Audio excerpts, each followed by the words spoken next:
dear students, now let us formally start studying the process of metabolism in different macromolecules.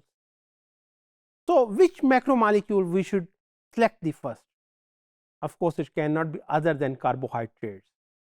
Why carbohydrates? Why not proteins? Why not lipids? Because carbohydrates are molecules which are actually involved in all the major metabolic pathways: Krebs cycle, glycolysis, gluconeogenesis, glycogenesis, you name it.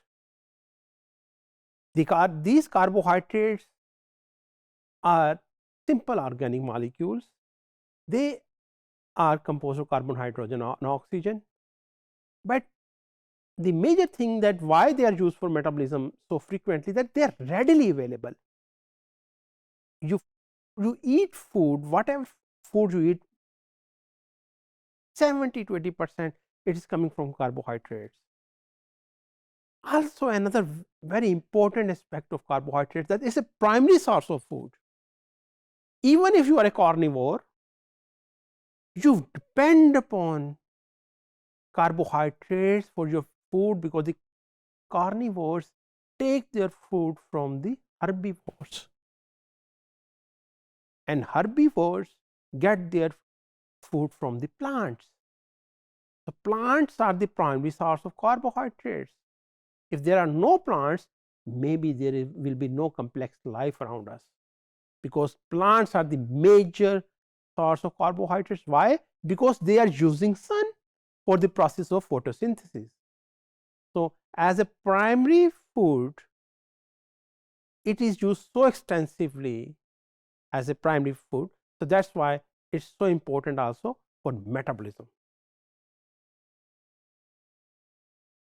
Here you can see the photosynthesis process. In the sunlight is used, and as a result of this, the food is produced in plants in the form of carbohydrates. The carbohydrate metabolism, of course, involves the breakdown and interconversion of carbohydrates in the living organisms. सबसे important जो carbohydrate moiety है, that is the glucose, sugar, simple sugar. It's very, extensively used in all sort of metabolic reactions. It is the major source of energy in your body. It's the major source of energy. Of course, molecule is ATP, but it's the major source of giving ATP in your body, because metabolism gives rise to glycolysis. Its metabolism involves Krebs cycle, and you get all sorts of energy.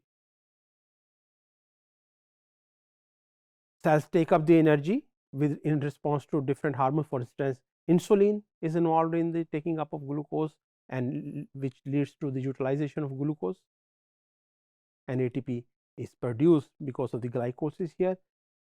One of the product of the glucose metabolism, that is the glycolysis, is pyruvic acid, and pyruvic acid is the major compound upon whose fate a lots of metabolic pathway depends, and we will see in detail later about it. Also, another important component of a carbohydrate metabolism is that it acts as a hub of different metabolic pathways.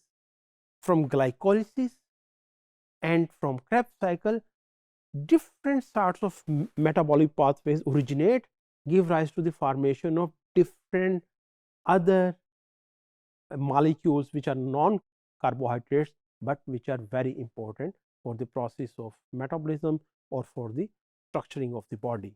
For instance, amino acids, if we see the Krebs cycle, the amino acids come from 4 different reactions of the Krebs cycle, and these amino acids then join together to form the proteins.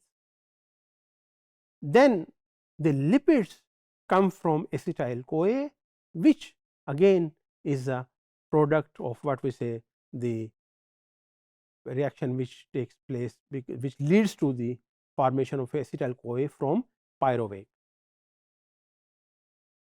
And finally, our genetic code, the nucleotides, which give rise to the genetic code, that is DNA or RNA.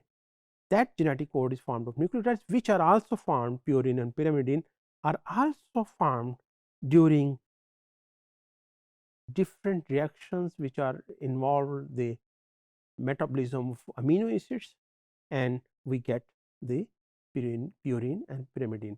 In this way, glycolysis and specifically Krebs cycle act as a central hub which give rise to formation of all sort of compounds, all sort of macromolecules which are making our body a body, which are making our structures a real structure. In coming lectures, in coming topics, what we will learn, glycolysis की regulation कैसे हो रही है, Krebs cycle कैसे होता है और इसकी रेगुलेशन कैसे होती है, gluconeogenesis, glycogenesis, pentosan, they are also peripheral pathways, we will also be talking about them. Metabolism of polysaccharides, we will be talking about them. Then clinical implications of this whole, I mean, whenever we are talking about metabolism, definitely there will be some disorders we have to keep in mind, we have to really discuss about those, and in this way, lot of our lectures, lot of our presentation will be about the clinical implications.